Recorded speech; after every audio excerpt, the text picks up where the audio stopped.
fires now engulfing and spreading in Los Angeles. We'll bring you all the details of what the latest updates are in this very story as we begin.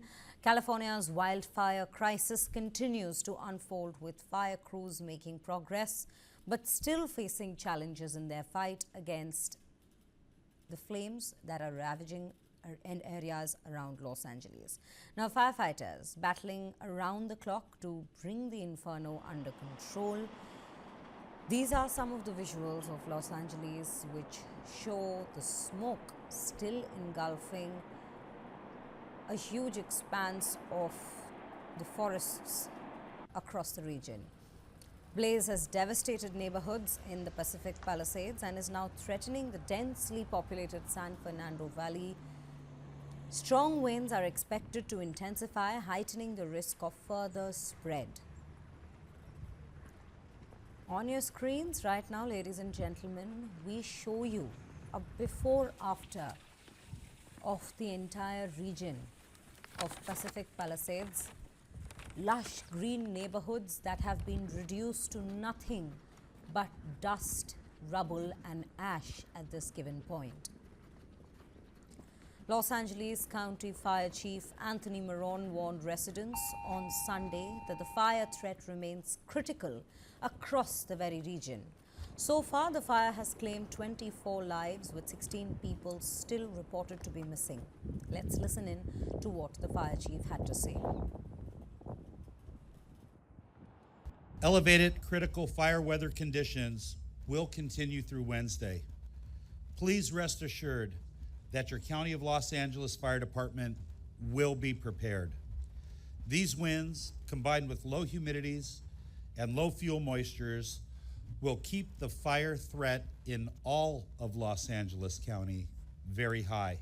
And finally, to all residents, please be assured that we will continue to be here for you until the last fire is completely extinguished. So please rest assured that first thing Thursday, we will start talking about repopulation in evacuation order and warning areas. Now, firefighters, being supported by aerial water drops, have managed to save some homes. The 12,000 structures, ladies and gentlemen, have been destroyed or damaged completely. Over 1 lakh residents, in fact, last when we were tracking, it was somewhere around 1,80,000 residents have been evacuated, and another 87,000 still remain on high alert. Let's listen in to some of the residents from these very regions giving their first-person account of how the wildfires have been consistently ravaging and engulfing entire neighborhoods in this very region. We tried and it was so long, they said no one's going in. And so today we got here like around 5 a.m. and there was already quite a line, but not too bad. But yeah, now they just said that they're not going to let anybody in, and because of the weather. So I think I'm probably going to go, even though I don't feel like I have anything to do. Also, it feels weird for people who still have a house, which are not that many left in the Palisades, that they wouldn't be able to just go and, you know, give everyone some time to get things out and then just get them out. But I get it, it's hard, and then people will stay, etc. So there have been a lot of photos and, you know, and people that were getting in the first few days, and so I've seen it, and it's standing, and yeah, it's what we're all in line for, to just be able to get some of our personal things, because we're so afraid that it could go. And then we're hoping also that they're protecting it from any kind of crime, which would feel so violating for the community and anyone, you know. But yeah, so we're just hoping and praying. So I got out here about 5:30 in the morning. I was hoping to kind of pick up some of the valuables that I didn't have access to, because during the evac orders, my family and I were out of the country. No, it's hard. I mean, there's a thankfulness that at least for now my house is still there.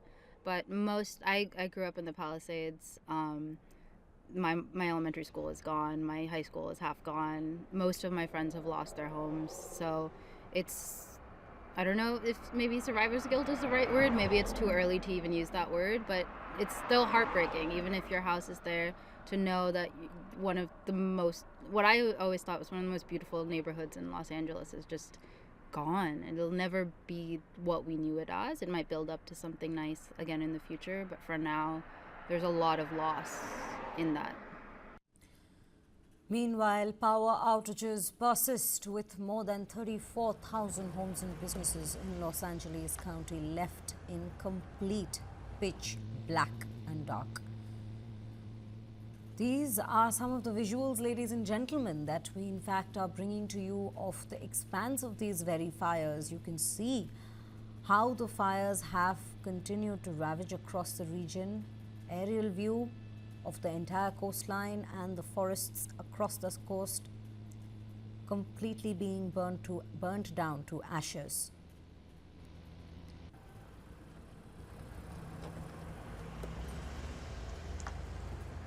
On your left is what this neighborhood used to look like only a mere week ago. And this on your right, ladies and gentlemen, is what is left of those very neighborhoods.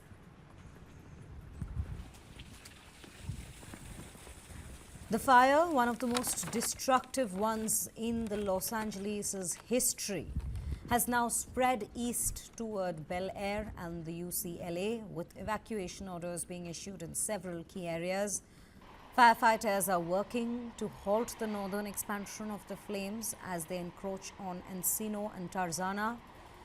Former President Donald Trump, or in fact now what we know as the President-elect Donald Trump, has criticized this wildfire management efforts, adding a political dimension to an already dire situation. Now, before we get into some more reactions, let me tell you this, that the firefighters have said that while they have a complete setup prepared to handle intense fire situations, they are all meant for urban developed settlements. They're not meant for wildfires, which is why there have been instances where the flames have been so extensive that they have run out of water supplies to contain the flames.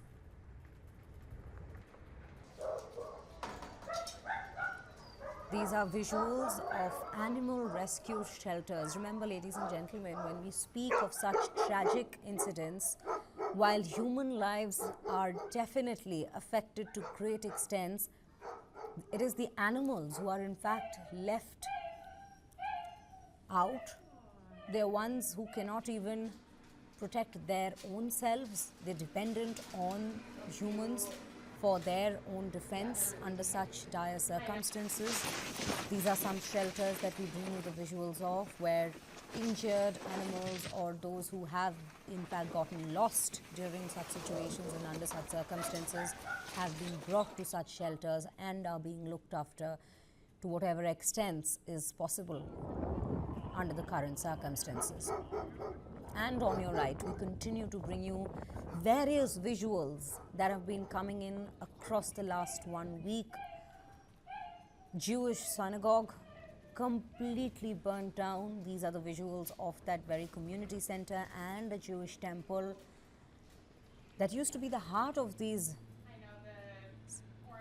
little towns that have developed on the coastline. And remember, when we speak of Los Angeles, one of the key features of this very place, or rather the homes that have been there over the years in Los Angeles, is also of celebrities.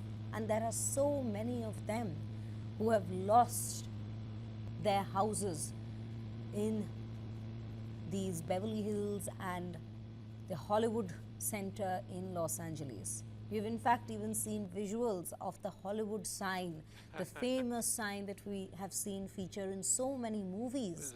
And such fires, in fact, ladies and gentlemen, have probably only been seen in those very Hollywood movies, which has now, unfortunately and very tragically, become a reality in this very town that houses, or rather used to house, number of celebrities.